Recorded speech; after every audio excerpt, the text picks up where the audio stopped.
Listen carefully, France. I just exposed your child slavery at the UN, and now the world is ready to destroy you. And the deaths of children you killed in your mines rises anger across every nation that will end your empire forever. You thought cutting my microphone would hide the dead bodies underground? You believed we'd ignore babies dying in darkness while you got rich from their blood and stayed safe. You were wrong. I showed photographs of children's shattered body parts pulled from your mines. This is your final warning before the fighting starts. Prison is easy compared to what African fathers will do to you for killing their babies. Let me show you exactly what I discovered in those mines, how I gathered evidence that couldn't be denied, why I chose the UN as the platform to expose it, how France tried to silence me, and why this is ending child labor across Africa's 54 nations. I was visiting a gold mining region in northern Burkina Faso when local villagers asked to speak with me privately. They seemed frightened but determined. They said they had something important to show me, but I had to come alone without government officials. I agreed and followed them into the forest. They led me to a mine operated by a French corporation called Arriva Gold. From a distance, the mine looked normal.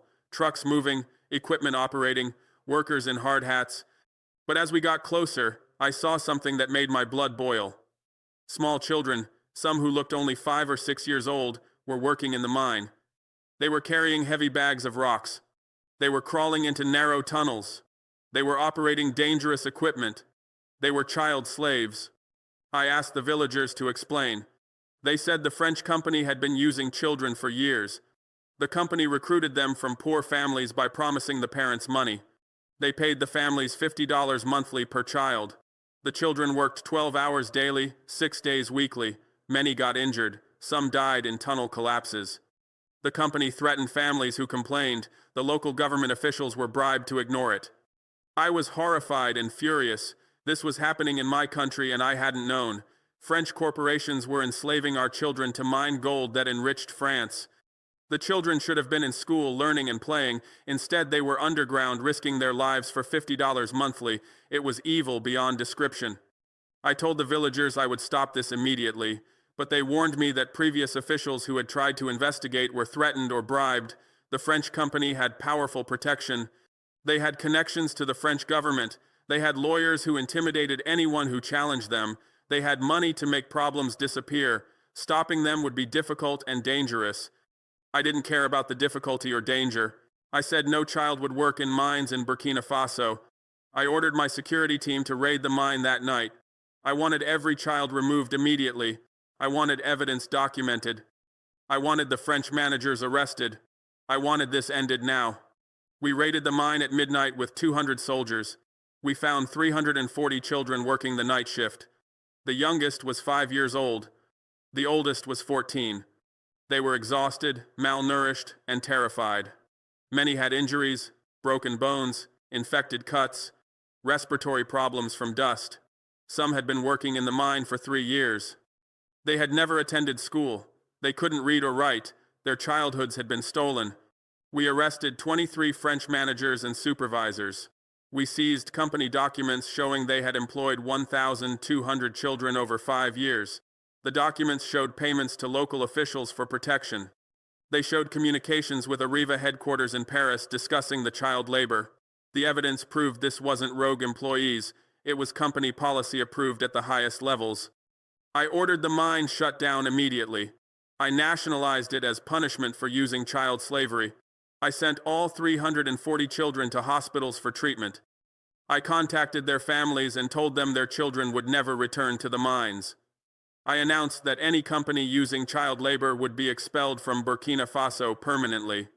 But I also recognized this wasn't just a Burkina Faso problem. If French companies were using child labor here, they were probably doing it across Africa. I needed to investigate the full scope. I contacted leaders in Mali, Niger, Guinea, and other countries with French mining operations. I asked them to inspect mines in their territories.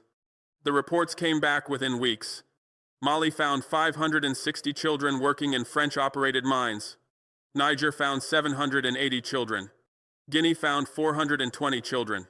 Central African Republic found 290 children. Across 7 countries, French mining companies were using 2,390 children as slave labor. The scale was massive and systematic. I gathered all the evidence, photographs of children working, company documents approving child labor, medical records of injured children, testimony from families, communications between mining companies and French government officials. I had overwhelming proof of French corporate crimes against African children. I decided to expose this at the United Nations. The UN General Assembly was meeting in 3 months. I requested speaking time to address issues affecting African development. The UN approved my request. I would have 15 minutes to speak to representatives from 193 countries. I would use that platform to expose French child slavery to the world. I prepared my speech carefully. I would start by describing what I found in the mine. I would show photographs of children working. I would present company documents proving corporate knowledge and approval.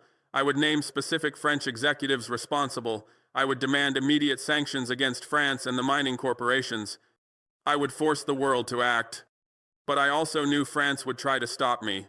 They had enormous influence at the UN. They were a permanent Security Council member. They had diplomatic relationships with most countries. They would use every tool to prevent my speech or minimize its impact. I needed to prepare for their interference.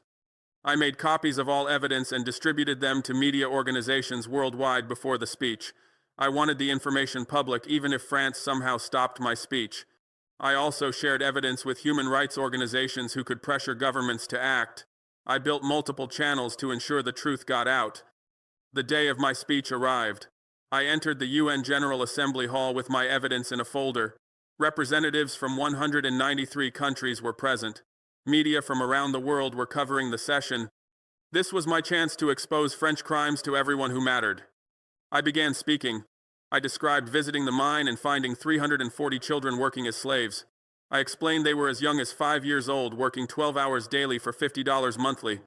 I said this was happening across 7 African countries with 2,390 children enslaved by French corporations. Then I showed the photographs. Images of tiny children carrying heavy bags of rocks appeared on the large screens in the assembly hall. Images of children crawling into dangerous tunnels. Images of injured children with broken bones and infected wounds. Images of malnourished children who should have been in school. The photographs were devastating. The assembly hall went silent. Representatives stared at the screens in shock. Some covered their mouths in horror. Others shook their heads in disbelief.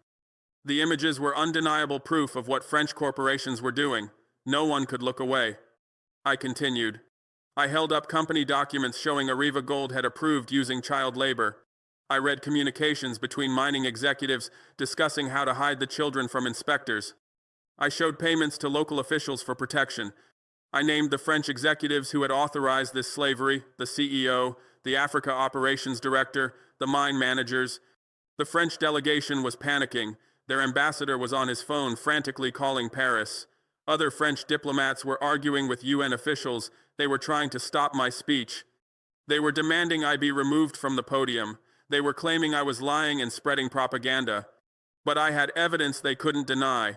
I showed medical records of children injured in the mines. I played video testimony from families whose children had worked in French mines. I presented financial records showing payments from Arriva to local officials. Every piece of evidence was documented and verified. The French couldn't dispute the facts. Then France made their move. The French ambassador stood and demanded that my microphone be cut off. He claimed I was violating UN protocols by making unsubstantiated accusations against a member state. He said I was using the UN platform for political attacks. He demanded I be removed immediately. Several French allies supported the demand. The British representative said cutting off speakers who made controversial claims was appropriate. The American representative suggested I should present evidence through proper channels, not in a speech. They were trying to silence me using procedural arguments. But I was prepared for this. I pointed out that I had followed all UN protocols. I had requested speaking time properly. I had submitted my speech topic in advance. I was within my allotted 15 minutes. Nothing I was doing violated any rules. The French were trying to silence truth because it embarrassed them. I also noted that the UN had allowed speeches critical of other countries many times. The UN had heard speeches condemning Russia, China, Iran, and many others. Why was France special? Why should criticism of France be banned when criticism of other countries was allowed? The double standard was obvious. Other African representatives stood to support me. The Kenyan ambassador said African leaders had the right to speak about crimes against African children. The Nigerian ambassador said the evidence I presented deserved investigation, not censorship. The South African ambassador said cutting my microphone would prove France had something to hide. The UN Secretary General made a decision. He said I could continue speaking because I had followed proper procedures and my allotted time wasn't finished. He said the French complaints could be addressed after my speech ended. The microphone stayed on. I could continue. Listen carefully, France and mining corporations. Remember when you thought cutting my microphone would bury the truth? Remember when you believed your diplomatic power would silence me? Remember when you assumed the world would ignore your child slavery? I shattered every assumption. I showed 193 countries photographs of children you enslaved. I named every executive responsible. I forced the UN to act while you panicked. Your lies collapsed. Your protection failed. Your crimes are exposed to the entire world. I continued my speech with renewed determination. I explained that child labor in mines violated international law. The UN Convention on the Rights of the Child banned employing children in dangerous work. France had signed that convention. French corporations were violating international law that France had agreed to follow. They were criminals under international standards. I demanded specific actions. First, the UN should impose economic sanctions on France until all children were removed from French-operated mines across Africa. Second, the International Criminal Court should investigate French mining executives for crimes against humanity. Third, the UN should send monitors to every French mine in Africa to ensure no children were working. Fourth, France should pay $500 million in compensation to families whose children had been enslaved. The demands were strong but justified. French corporations had enslaved 2,390 children. They had stolen childhoods. They had caused injuries and deaths. They had violated international law. They deserved harsh punishment, not diplomatic protection. The world needed to hold them accountable. I concluded my speech by saying the world was watching. African children were watching to see if the UN would protect them or protect their exploiters. The choice would reveal whether the UN served justice or served powerful countries. I said I expected action, not empty words. I sat down. The assembly hall erupted. Representatives from African countries stood and applauded. Representatives from Latin America and Asia joined them. Over 100 countries gave me a standing ovation. The support was overwhelming. The world had heard the truth and was responding. The French delegation sat silent with angry faces. They knew they had lost. The evidence was too strong. The photographs were too damaging. The support for my position was too broad. They couldn't spin this or make it disappear. They were exposed and isolated. The UN Secretary General called for an emergency session to discuss my allegations. He said the evidence I presented was serious and required immediate investigation. He appointed a special rapporteur to visit French mines in Africa and verify the claims. He said the UN would take appropriate action based on the findings. Within days, the special rapporteur visited mines in Burkina Faso, Mali, and Niger. She found everything I had described. She documented 890 children still working in French mines despite my speech. She interviewed children who described terrible conditions. She examined company documents confirming corporate approval of child labor. Her report validated every claim I had made. The report was presented to the UN Security Council. Even France couldn't veto action because the evidence was overwhelming and the global outrage was intense. The Security Council voted 14-0 with France abstaining to impose targeted sanctions on French mining corporations using child labor. The sanctions banned these corporations from international financial systems and froze their assets. The sanctions hit hard. Arriva Gold's stock price collapsed by 67% in one day. Banks refused to process their transactions. Investors fled. The company lost access to $4.5 billion in credit. They faced bankruptcy within months. Other French mining corporations faced similar pressure. The sanctions were devastating. France also faced diplomatic isolation. African countries recalled their ambassadors from Paris. They canceled bilateral agreements. They expelled French military forces. They nationalized French corporate assets. The diplomatic and economic costs to France were enormous. My speech had triggered a continental uprising against French exploitation. But more importantly, the children were freed. Under international pressure, French corporations removed all children from their mines within 60 days. The 890 children still working were sent home to their families. The companies were required to pay for their education through university as compensation. The slavery ended. I worked with other African leaders to ensure no other companies used child labor. We established strict inspection systems for all mines. We required companies to prove all workers were over 18 years old. We imposed criminal penalties on any manager who employed children. We made child labor in mines impossible to hide. We also addressed the root cause, poverty that forced families to send children to work. We increased welfare payments to poor families so they could afford to keep children in school.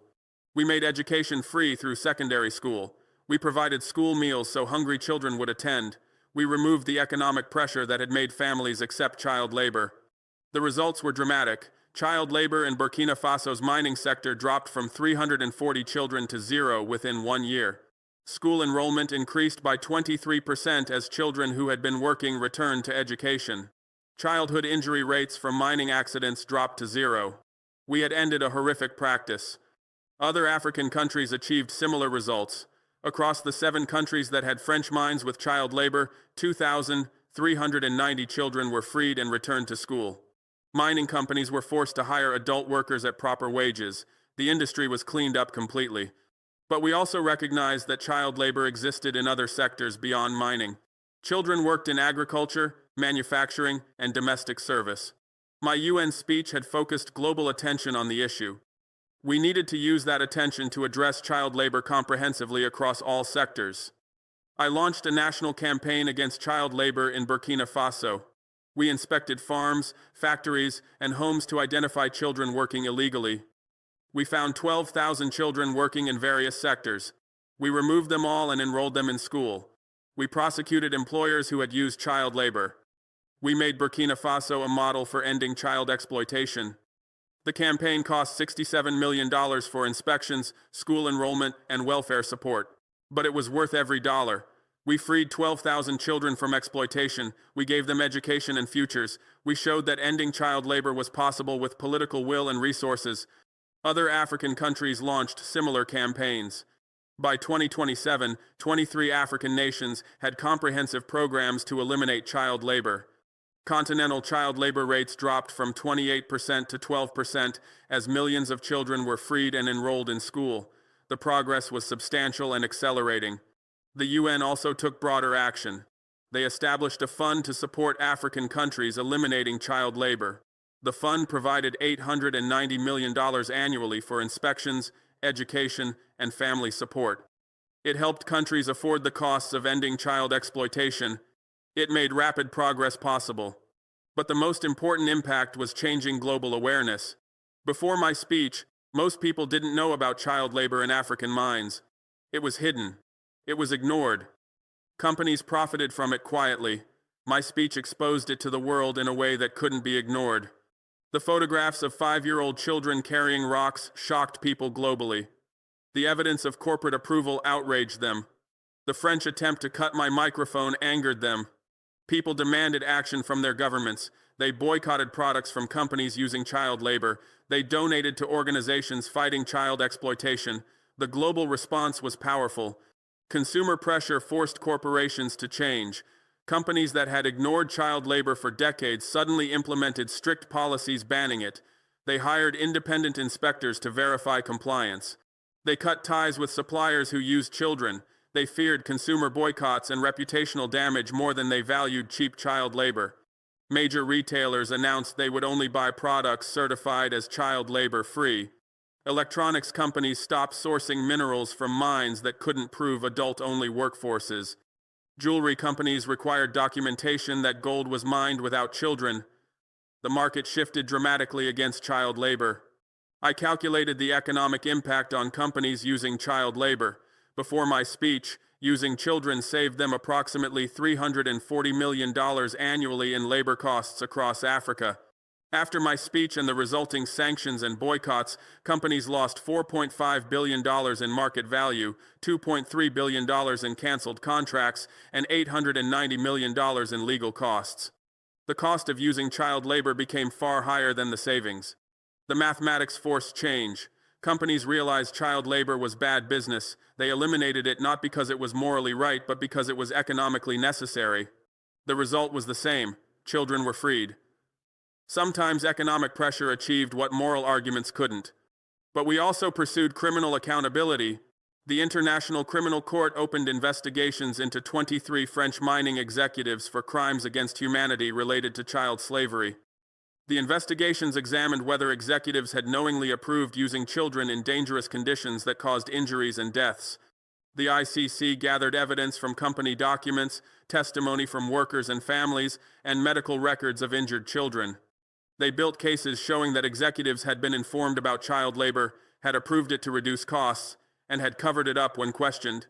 The evidence supported criminal charges.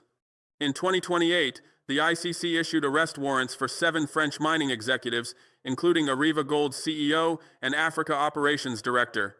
The warrants charged them with enslavement, torture, and murder related to child workers who had died in mine accidents. The charges carried potential sentences of 30 years in prison. France initially refused to arrest the executives. They claimed the charges were politically motivated. They said their citizens couldn't be prosecuted for business decisions. They protected the criminals from justice. But international pressure built. Countries threatened to sanction France if they didn't cooperate with the ICC. Eventually, France arrested 3 of the 7 executives and transferred them to ICC custody. The others fled to countries that didn't recognize ICC jurisdiction. The 3 who were arrested faced trial in The Hague. The trial was scheduled for 2029 and would be closely watched globally. The criminal prosecution sent a message to corporate executives everywhere. Using child labor wasn't just unethical, it was criminal. Executives could face prison for approving it. The personal risk made them much more careful about labor practices. Fear of prosecution changed behavior. I studied the history of child labor in African mining to understand what we were fighting. During colonialism, European companies had used African children extensively in mines. They considered it normal and economical. After independence, the practice continued because companies still had power and governments were weak or corrupt. Child labor had been invisible because it happened underground or in remote areas. Companies actively hid it from inspectors and media. Local officials were bribed to ignore it. Families were threatened not to complain. The system kept the exploitation hidden for decades. My UN speech broke the silence. It made child labor visible to the world in a way that couldn't be ignored or denied. The photographs, the evidence, the attempted censorship, everything combined to create a moment that forced action. Sometimes change required making hidden crimes visible. I calculated what those 2,390 children lost to child slavery. They lost average 4 years of education worth approximately $12,000 per child in lifetime earning potential. They suffered injuries costing $8,900 per child in medical treatment. They experienced psychological trauma worth $23,000 per child in counseling needs.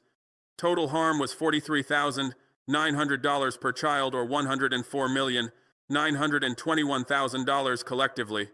But the harm went beyond individual children. Society lost their potential contributions as educated adults. Families suffered watching their children exploited. Communities were damaged by having child labor normalized. The total social cost was far higher than individual harm. The $500 million in compensation I demanded from France was intended to address this harm. The money would fund education for freed children, medical treatment for injured ones, counseling for traumatized ones, and community development in affected areas. It would help repair some of the damage French corporations had caused. France initially refused to pay. They claimed they weren't responsible for corporate actions. They said companies should pay, not governments. They tried to avoid accountability. But the evidence showed French government officials had known about the child labor and protected the companies. The government was complicit. Under continued pressure, France agreed to establish a $500 million fund for affected children and communities. The fund would be administered by an independent board including African representatives. It would provide scholarships, medical care, counseling, and community development grants. It wouldn't fully repair the harm, but it was a start. By 2028, the fund had provided scholarships to 2,390 freed children, covering their education through university. It had funded medical treatment for 890 injured children. It had provided counseling to 1,200 traumatized children. It had supported community development projects in 45 affected villages. The money was making a real difference in children's lives. But I also recognized that preventing future child labor required addressing poverty. Families sent children to work because they needed money to survive. If we gave families alternative income sources, they would keep children in school. Economic development was essential for ending child exploitation permanently. I expanded social welfare programs in Burkina Faso. We provided monthly payments of $45 to poor families for each child enrolled in school. The payments replaced income children would have earned working. They removed the economic pressure to send children to work. They made education financially viable for poor families. The program cost $234 million annually, covering 520,000 children. It was expensive but effective. School enrollment among poor families increased from 56% to 89%. Child labor rates dropped from 28% to 8%. The investment in keeping children in school paid off through their future productivity as educated adults. Other African countries implemented similar programs. By 2028, 18 countries had cash transfer programs supporting poor families to keep children in school. The programs covered 4.5 million children and cost $2.1 billion annually.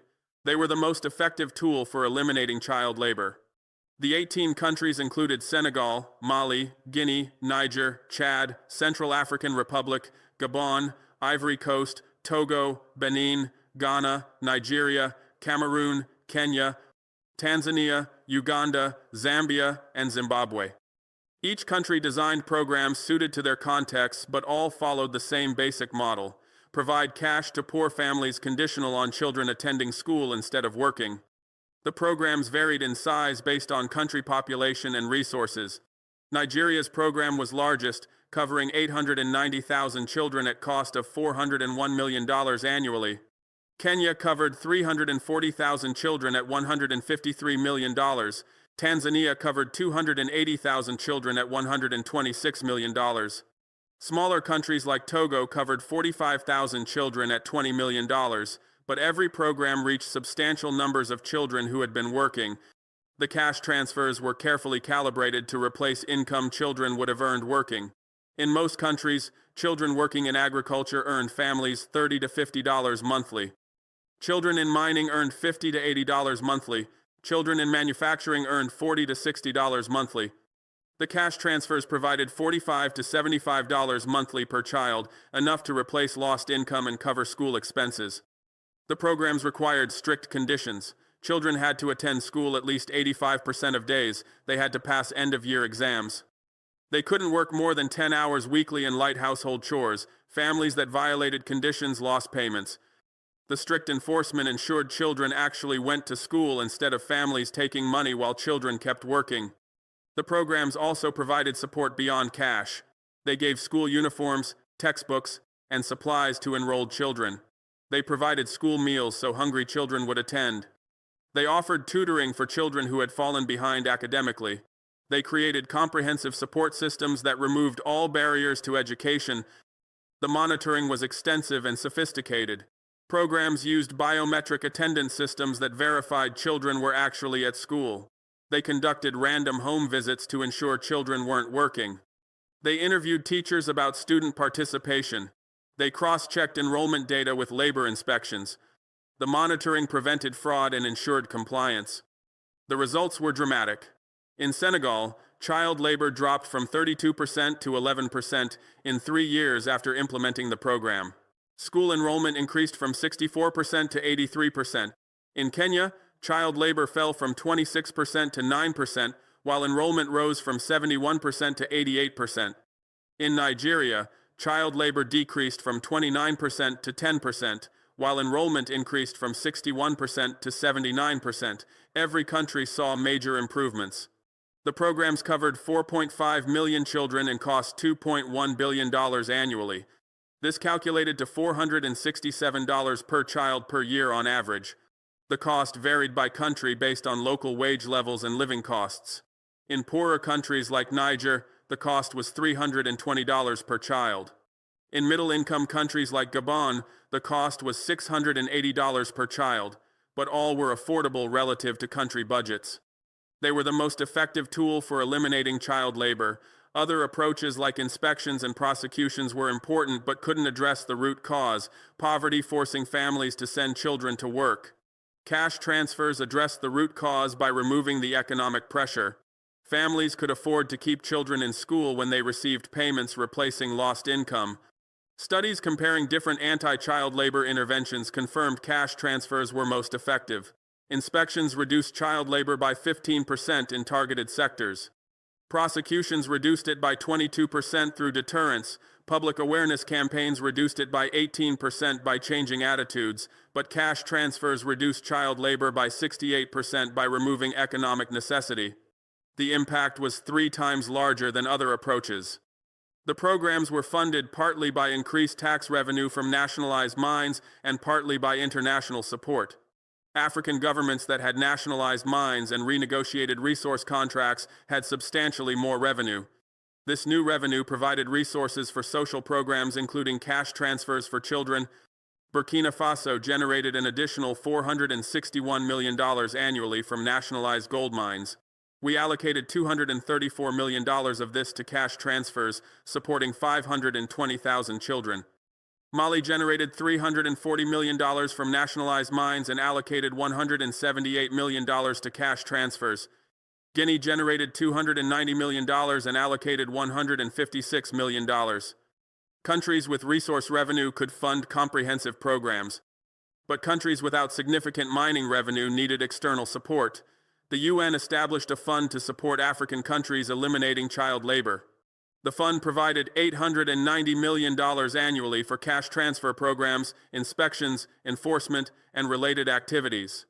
The UN contribution covered approximately 42% of total costs.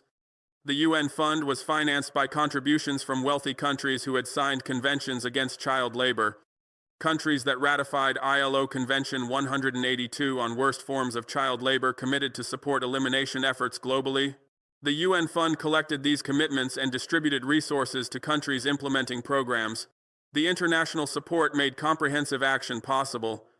Wealthy countries provided $670 million annually beyond the UN fund. This bilateral support came from countries like Norway, Sweden, Netherlands, and Germany that prioritized child welfare in their development assistance. They provided grants directly to African governments implementing cash transfer programs. The support was unconditional. No policy reforms or other requirements attached. African governments contributed $540 million annually from their own budgets. This was approximately 26% of total program costs. The contribution showed African commitment to eliminating child labor. Governments prioritized child welfare even when budgets were tight. They recognized that investing in children was investing in the future. The combined funding of $890 million from UN, $670 million from bilateral donors, and $540 million from African governments totaled $2.1 billion annually. This made comprehensive programs covering 4.5 million children possible. Without the combined funding, programs would have been smaller and less effective. I calculated the return on investment.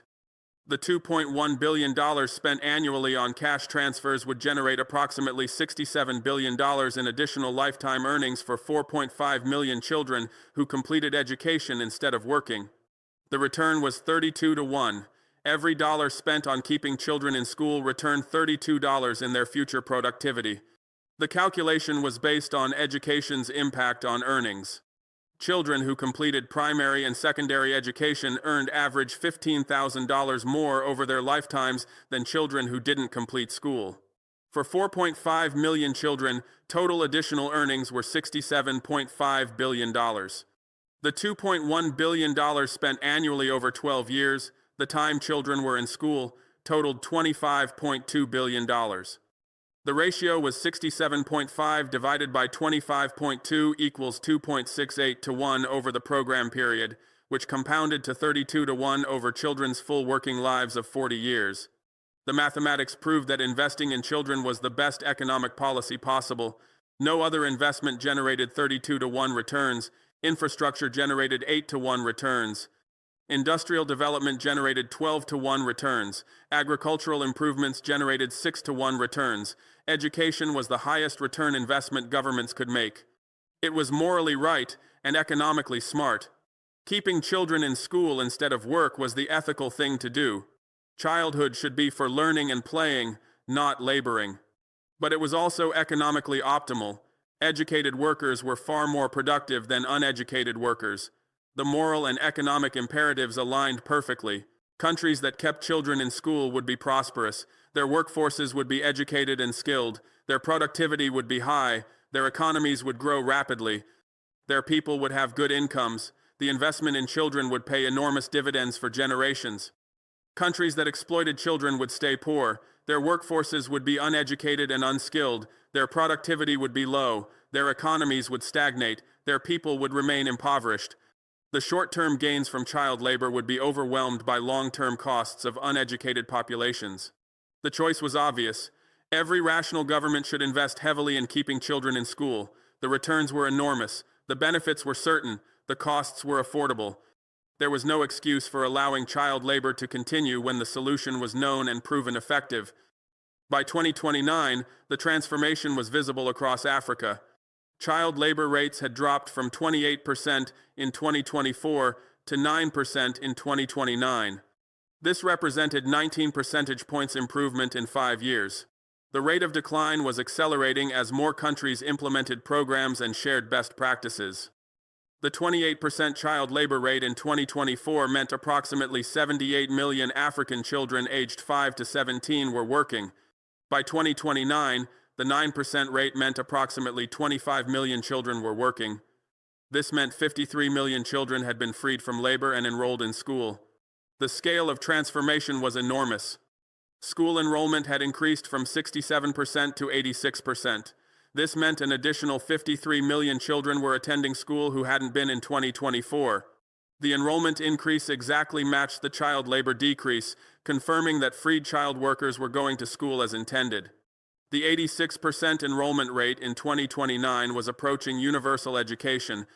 The remaining 14% not enrolled included children in very remote areas where schools didn't exist, children with disabilities who lacked accessible education, and children in conflict zones where schools had closed. These were being addressed through school construction, inclusive education programs, and peace-building efforts. Childhood injury rates from work had dropped by 78%. In 2024, approximately 890,000 children annually suffered serious injuries from work, including broken bones, burns, poisoning, and respiratory disease. By 2029, this had fallen to 196,000. The 694,000 reduction represented children who were no longer being injured because they were in school instead of dangerous work. The injury reduction was especially dramatic in mining and manufacturing where work was most dangerous. Child injuries in mining dropped 94% from 234,000 to 14,000. Child injuries in manufacturing dropped 86% from 178,000 to 25,000. Child injuries in agriculture dropped 71% from 478,000 to 139,000. The most dangerous sectors saw the largest improvements. Millions of children had been freed from exploitation and given education and futures. The 53 million children who moved from work to school would have dramatically different life outcomes. They would complete education, develop skills, earn higher incomes, and contribute more to their societies. Their children would also benefit from having educated parents.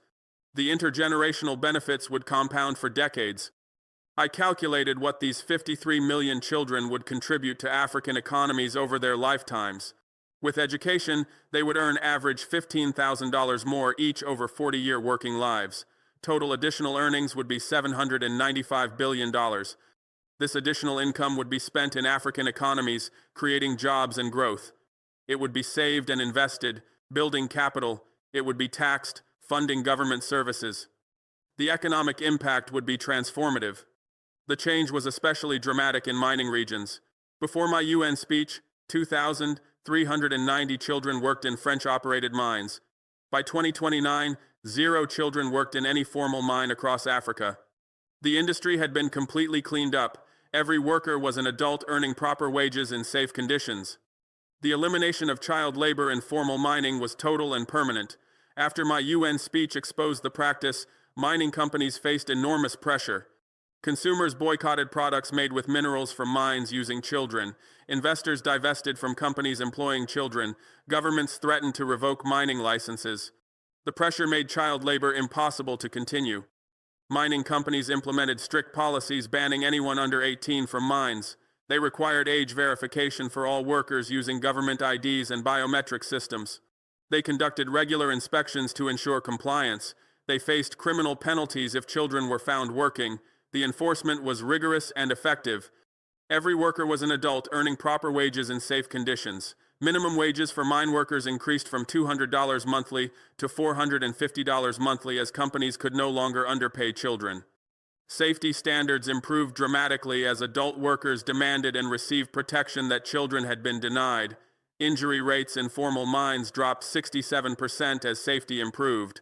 The transformation in formal mining was proof that eliminating child labor was possible when there was political will and enforcement. The same companies that had employed thousands of children now employed zero. The same industry that had been built on child exploitation now operated without it. Change was possible and permanent. But challenges remained. Child labor still existed in informal sectors like small-scale agriculture and family businesses. These were harder to monitor and regulate. We needed continued vigilance and enforcement. We needed to keep inspecting and prosecuting. We needed to maintain pressure until child labor was completely eliminated. Informal sectors employed approximately 23 million of the 25 million children still working in 2029. These children worked on family farms, in small shops, as domestic servants, and in other informal activities. They weren't employed by formal companies that could be regulated easily.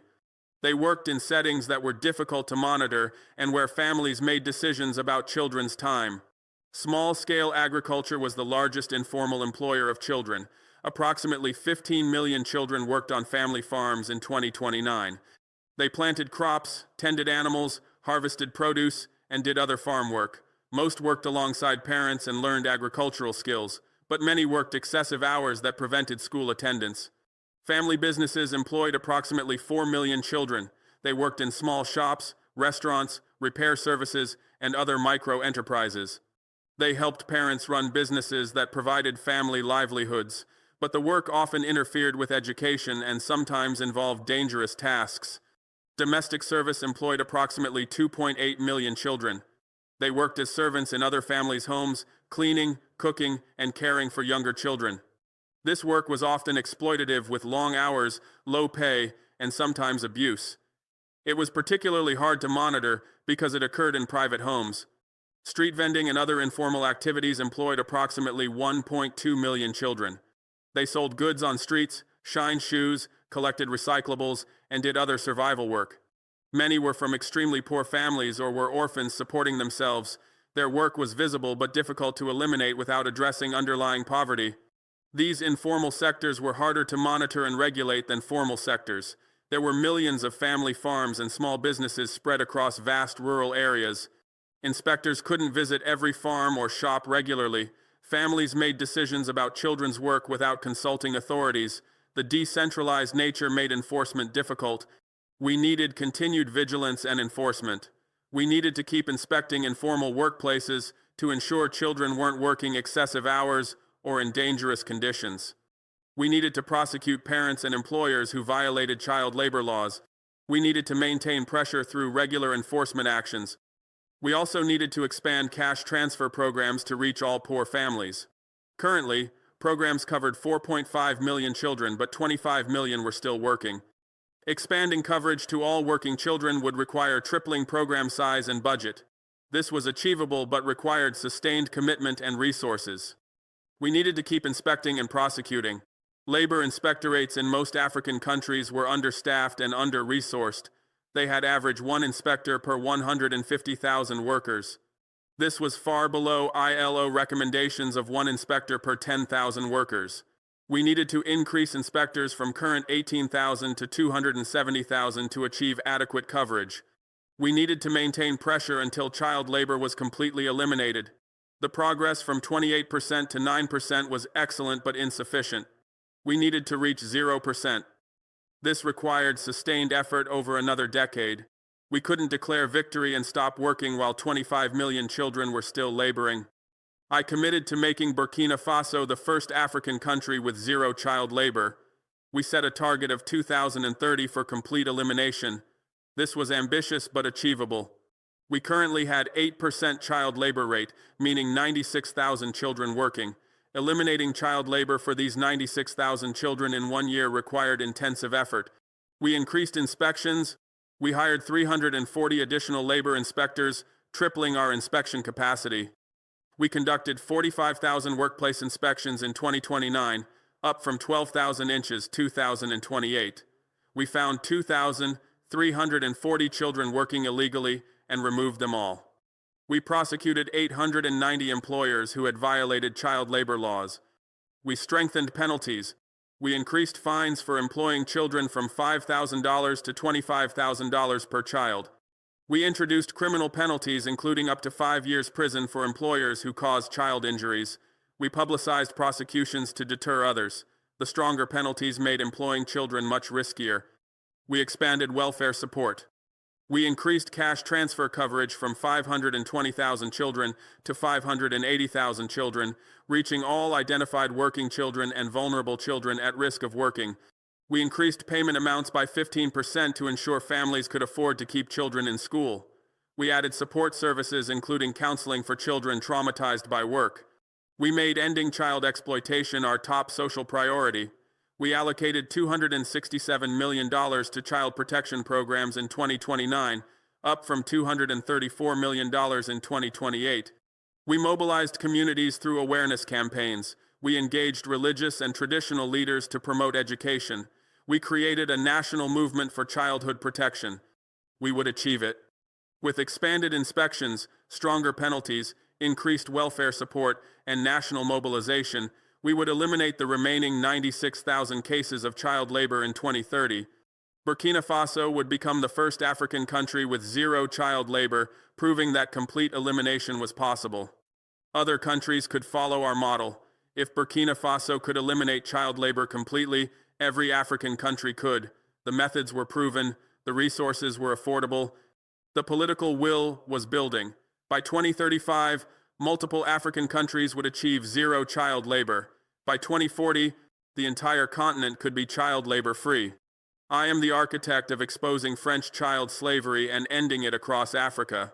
I discovered 340 children working in French mines in Burkina Faso.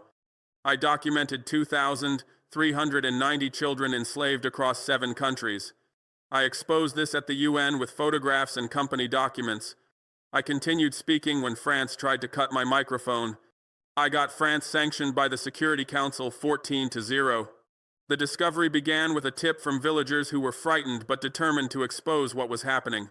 They led me to the mine where I saw children as young as 5 working in dangerous conditions.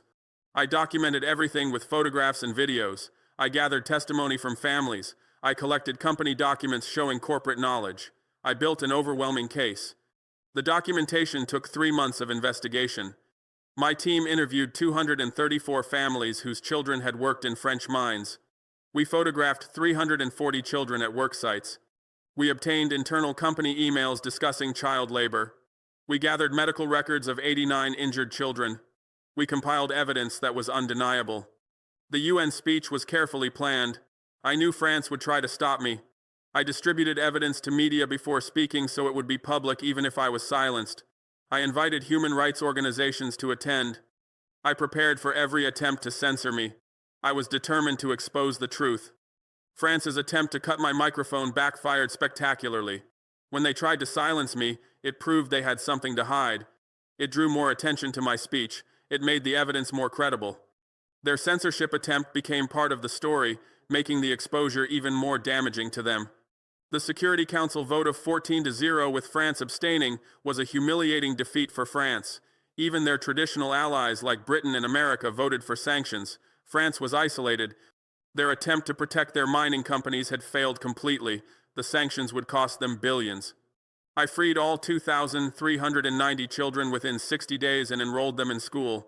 This required coordinating with 7 governments to remove children from mines simultaneously. We provided immediate health care for injured children. We enrolled them in schools with support services. We ensured families received cash transfers replacing lost income. The operation was complex but successful. The 60-day timeline was ambitious but necessary. Every day children remained in mines was another day of exploitation and danger. We mobilized resources across 7 countries. We worked around the clock. We treated this as the emergency it was. We freed every child and gave them paths to better futures. I crashed Arriva Gold's stock by 67% and cost French mining companies $4.5 billion. The stock crash happened within 1 week of my UN speech as investors fled companies associated with child slavery. Arriva Gold's market value fell from $6.7 billion to $2.2 billion. Other French mining companies lost $2.3 billion in market value. The $4.5 billion cost included stock losses, canceled contracts, legal fees, and lost future revenue. African countries canceled $2.1 billion in contracts with French mining companies. Legal costs for defending against lawsuits and criminal charges exceeded $890 million.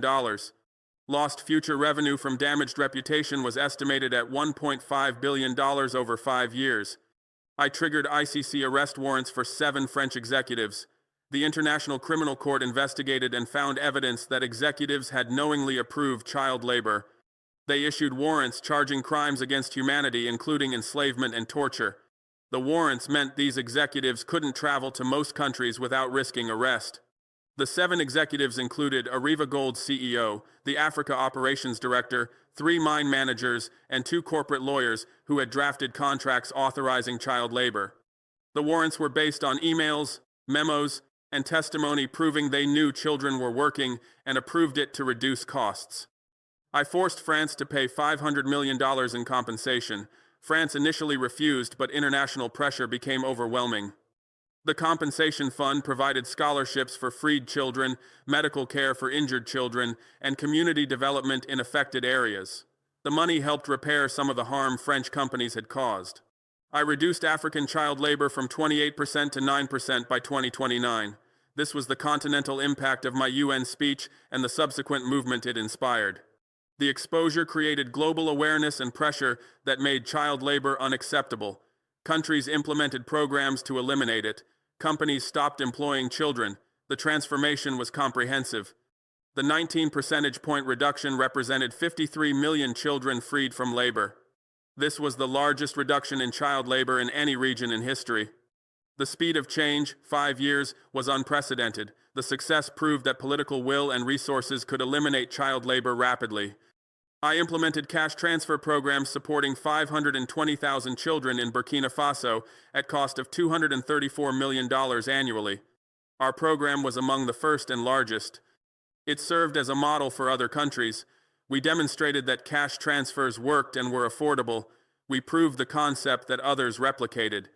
The $234 million represented 6.9% of Burkina Faso's national budget. This was significant but affordable, especially given the revenue from nationalized mines. We prioritized child welfare and allocated resources accordingly. The investment would generate enormous returns as children completed education and became productive adults. I helped establish similar programs in 18 countries covering 4.5 million children. I shared our program design and lessons learned. I connected countries with funding sources. I advocated for international support. I built a movement for cash transfers as the primary tool for eliminating child labor. The 18 countries learned from our experience and improved on our model. They added innovations like mobile money payments that reduced corruption. They integrated programs with health services that improved child well-being. They created regional networks that shared best practices. The movement kept improving. I increased school enrollment from 67% to 86% across Africa. This was the combined effect of cash transfers, school construction, teacher hiring, and awareness campaigns. The 19 percentage point increase represented 53 million additional children in school. The educational transformation was as important as the elimination of child labor. The 86% enrollment rate was approaching universal education. We were close to achieving the goal of every African child in school.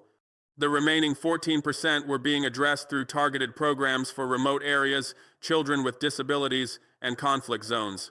We would reach 95% by 2035. I reduced childhood work injuries by 78%. This represented 694,000 fewer children injured annually. These were children who would have suffered broken bones, burns, poisoning, respiratory disease, or other injuries from dangerous work. By keeping them in school instead, we prevented enormous suffering. The injury reduction saved healthcare costs estimated at $2.3 billion annually. It prevented lifelong disabilities that would have reduced productivity. It avoided psychological trauma that would have affected well-being. The benefits extended far beyond the immediate injury prevention. I proved that ending child exploitation was possible with political will. Many people had claimed child labor was inevitable in poor countries. They said families needed children's income to survive. They argued that eliminating child labor would increase poverty. They were wrong. I proved that cash transfers could replace children's income. I demonstrated that families would keep children in school when they received support. I showed that eliminating child labor actually reduced poverty by increasing education and future earnings. I established that child labor was a choice, not an inevitability. Your legacy is decades of enslaving African children in your minds, stealing their childhoods for profit, hiding the crimes through bribery and threats, and protecting corporate criminals from justice, France and mining corporations. My legacy is exposing your slavery to the world, freeing 2,390 children, getting you sanctioned, pursuing criminal charges, and building systems that ended child labor across Africa's 54 nations. The decades of enslavement represented millions of childhoods stolen. From 1960 to 2024, French companies employed an estimated 450,000 African children in their mines.